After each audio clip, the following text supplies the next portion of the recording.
Yeah, I would say this started over a decade ago, leading up to a bad breakup with the girl. Just sort of started spiraling out of my control. And then once I noticed it was a problem, it was not too late, but it turned into a hospital visit, which led to a diagnosis of being depressed, just having severe depression, and then got placed on medication, which I struggled to stay on. Is this really me? I don't like having to take a medication and back and forth for a couple of years. And then fast forward to my son being born 2 years ago, really just brought all of that right back up. It turned into another doctor visit, maybe a 10-minute phone call, labeled with severe depression again, placed on two medications this time, which just amplified. The dosage just turned into five, six, seven pills a day, every day, and that was it for the rest of my life. Um, Yeah, you were telling me about your kind of journey with the dosage, which just seems crazy to me. I mean, I was diagnosed with prescribed medication about 15 years ago, and I never went on it. But this is a challenge with it, right? Because it doesn't solve any of the problems; it just masks it.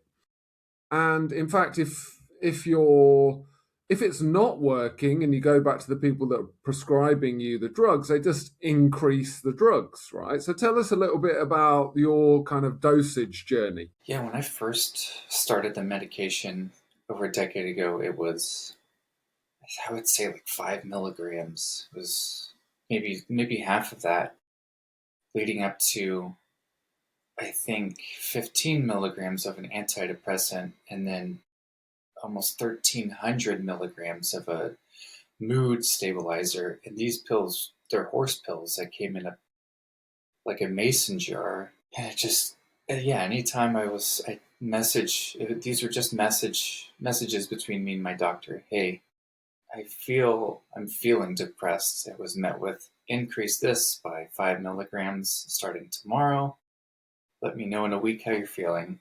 No questions asked. Yeah, I've got my own very strong opinions on that. I think it's negligence. I think it's a disservice to people that are struggling with a genuine experience. Um, Yeah, they're giving t- up. Tell me about the so there's two sides to it. There's one which was your reality, so how you are feeling on a daily basis. Maybe you can go into that a little bit. And then what effect you think the drugs were having on you as well at the same time. Good one. My reality at the time, I would notice I'd wake up and I would feel completely different than how I felt the day before. And I assumed this medication isn't strong enough. And this medication is the healing I need. I didn't know I was just completely, what's the word, just completely removing myself from my body, from my emotions. I didn't know I was just masking it. I thought it was actually fixing that physical pain I was feeling.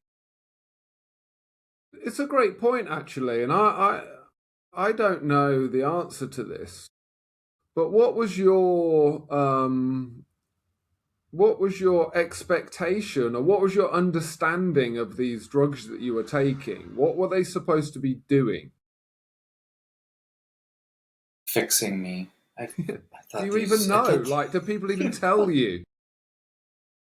no, no, just take this pill. You're gonna feel better. You're not gonna.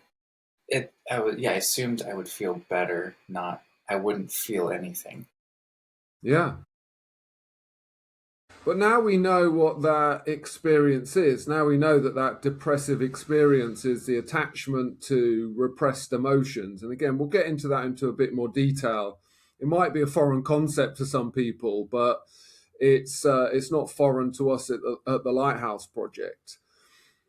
Um, the the attachment to repressed emotion creates the experience. So, attachment to sadness and hopelessness and loneliness and low self esteem, that track, that narrative, those emotions constantly cycling around in your body, that creates the experience.